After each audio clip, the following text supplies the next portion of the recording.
რაშანს მოვიდეს ზეკაცისაი, ანუ ქრისტე მაცხოვარი ჩვენი დიდებითა თვისითა და ყოველი ანგელოსნი მისთანა მაშინ დაждდეს საგდარზე და დიდებისათვისაც. რატომ უსვამს უფალი ამას ხალხს დიდებით მოვა, დიდების საგდარზე დაждდება. ის აღარ მოვა ჯვარცმისთვის, თვითდამსრობისთვის. მან უკვე გამოვისყიდა თავისი ჯვრიანი გმირობით. ეხლა მოვა ზალითა და დიდებითა სხვაგან ნათქვამი ერთი და იგივეა მამისაითა, ანგელოსთა თვისთა თანა. იგულისხმება რომ წმიდათა თანაც, იმიტომ რომ მასთან ერთად ამ წუთის სოფელს გაასამართლებენ მოციქულებიც, რომელთაც უდიდესი ხელმწიფება მისცა შეგვრის გახსნის, ღვთის სიტყვის გადაგებლობის, შეტევნათა მახარებლობის, კურნებათა სისავსი დააჯილდობა, ესე იგი, როცა სულთმოფენობას ყველა ამნიჭებით. ამჯერად მას მოვა ზალითა და დიდებითა. ერთ-ერთ ფსალმოში გამჟღავნებულია წინასწარმეტყველებით, სად ექნება ადგილი, ესე იგი, საკოლოთაო სამჟავროს. ეს იქნება იერუსალემის გარეუბანი, იოსაფატის ველი, სადაც დაიდგნეს საყდარნის საშელისანი, როგორც ფსალმოში არის ნაწინასწარმეტყველები.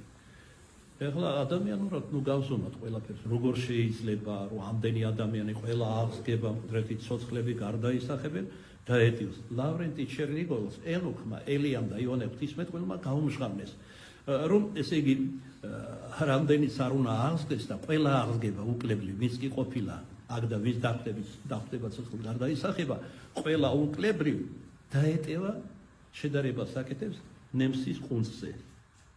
რადგან ისინი აღდგებიან არა მოხვდა ხრწნად მატერიალურ სხეულში, არამედ სულიერ სხეულში. ყველანი უკლებრივ მართალნიც და ცოდვილნიც, თუმცაღა ერთთა ცოდვილთა სხეული იქნება წყდიადით მოცული, რადგან მთელი ცხოვრება ბოროტს წყდიადის თავად უსმენდნენ და მისდევდნენ, ასე ვთქვათ, მისი კანონებით ცხოვრობდნენ, ხოლო მეორნი შეიმოსავენ აბსოლუტურად მიმსგავსებულ სხეულს ქრისტე მაცხოვართან, როგორიც მას აქვს და ექნება საუკუნო თუკუნისამდე. შეისწარა ხორცნი სულისაგან წმიდისა და მარიამ ქალწულისა. რამდენ ხანს გაგრძელდება იმავე წმინდა მამას გაუმჟღავნეს ამ წინასწარმეტყველები, ესენი არიან ბოლო ჟამის წინასწარმეტყველები და მათ შორის ორნი იერუსალემში მოვლენ, ხოლო ერთი მათგანი სამხრეთ კავკასიაში, ესეც გაუმჟღავნეს, სადაც ერთადერთი მართლმადიდებლური ქვეყანა საუკუნეებია და დღესაც არის ივერია, ღვთისმშობლის სიმკვიდრის საქართველო. ანუ ის გამოჩნდება საქართველოში. ჩვენი უკანასკნელი განმანათლებელი იქნება თავად იოანე ღვთისმეტყველი და მახარებელი. რატომ? იგი შვილობილია ყოვლადწმინდა ღვთისმშობლისა, რომელსაც დედა თუ კურთხა, თავად უფალმა ჯვარცმის ჟამს. გარდამოიხილა უფალმა ჯვრით გამო დაიხილა დედა იმისი მტირალი და შორი ახლოს იოანე მახარებელი და მარიამ მაგდალელი. ესე იგი წარმოიდგინეთ როგორ უყვარდა დედა, აგონიაშია. გარდამოიხილა და ამუგეშა. ნუ სტირ დედაო. ხატით შეიქმნა, ჩვენი აღდგომის ტაძრის ეზოშიც არის ეს ხატი, ეხლა ღვთისმადლით ორიოდე დღის წინ დავასრულე მისი დაუჯდომელის პარაკლისი ადრევე შეუდგინეთ, როცა იწერებოდა ეს ხატი ნუნტირმე დედაო.